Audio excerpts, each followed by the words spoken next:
Kiniskis ng tito kong pastor niya sa likod ko. Paglabas niya ng CR, "Dear Ate Vine, medyo matagal-tagal na rin akong nakasubaybay dito sa page mo, Ate Vine. Marami na akong nabasang kwento na relate ako. Kaya siguro panahon na para ibahagi ko naman ang sarili kong kwento. Hindi lang ito basta kwento. Gusto ko rin mag-spread ng awareness sa iba. Pasensya na kung hindi ako magaling magkwento. Pero sana ay maintindihan nyo. Noong bata pa kami ng kapatid ko, palagi kaming nagbakasyon sa bahay ng tita ko. Kapatid ng papa ko, minsan umaabot kami ng 1 buwan na namamalagi doon tuwing bakasyon. At nauwi kami bago mag-enrollment. Sanay na kaming buong pamilya ay sabay-sabay nagsisimba. Kahit malayo, dahil pastor ang tito ko at kapareho namin ng relihiyon. Kampante ang mga magulang ko sa kanila, dahil tinuturing kaming magkapatid na parang anak nila tito at tita namin. Kaya parang magulang na rin namin sila, at tinatawag nga naming mami at daddy. Masaya sa kanila kasi may kaya sila sa buhay. May wifi at computer, higit sa lahat, always maraming food. Kaya maraming libangan, habang nagdadalaga na kami ng kapatid ko. Madalas na nauna na akong pumunta doon. Susunod na lang ang kapatid ko.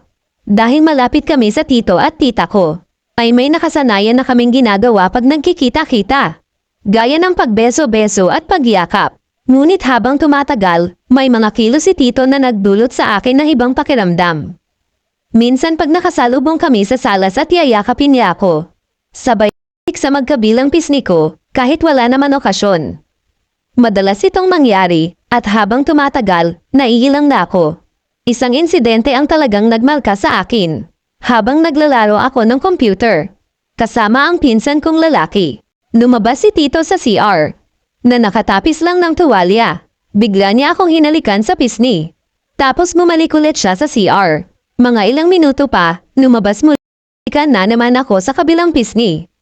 Nakita iyon ng pinsan ko, at pabirong sinabi niya, "Crush ka siguro ni daddy kasi lagi siyang nakakiss sa'yo." Pabiro akong sumagot na, "Hindi daddy ko rin yan." Pero sa loob-loob ko, alam ko na may mali. Isang araw, habang naglalaro, uhit kami ng pinsan ko. Bumalik si tito galing sa CR. Nakatapis pa rin, lumapit siya sa akin at walang pasabi, kiniskis niya sa aking likod. Gamit ang bakal na sandalan ng upuan. Hawak-hawak pa niya ang balikat ko habang ginagawa iyon. Hindi ko alam kung paano ako magre-react. Natulala lang ako at natakot, at nahihiya, at dahil sa nangyaring iyon. Matagal kaming hindi bumalik doon. Lalo na't wala akong kasama. Dahil busy na si ate sa school. Pero noong nag-15 na ako, pinilit ako ng tita ko na pumunta sa kanila para sa birthday ng tito ko. Kahit ayaw ko, binigyan ako ng pamasahe ni papa. Kaya pumunta ako, pagdating ko, sinalubong ako ng mga pinsan ko. At nag-enjoy naman ako, nakapagkwentuhan ulit kami. Hanggang sa gumabi na, pinakiusapan ako ng tita ko na samahan ko si tito na maghatid ng mga binalot na handa para sa mga ka-shortmate nila.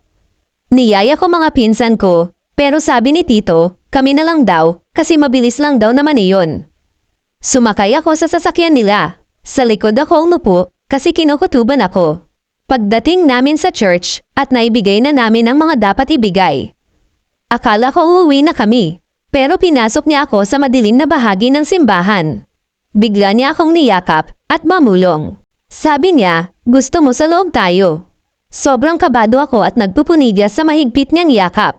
Tumakbo ako palabas, at bumalik sa sasakyan.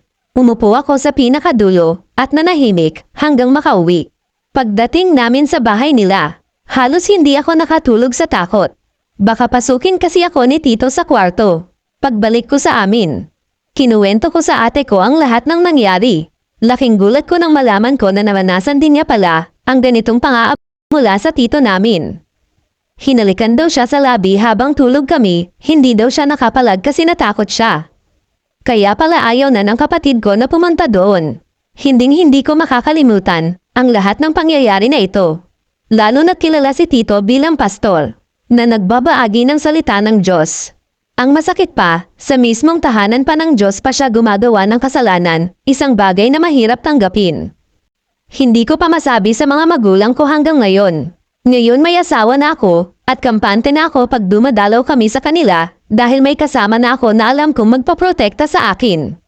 Pero kahit matagal na nangyari, pag nakikita ko si Tito, bumabalik pa rin sa akin ang lahat. Minabuti ko na lang na isantabi ang nangyari dahil ayoko rin masira ang samahan ng aming mga kapamilya.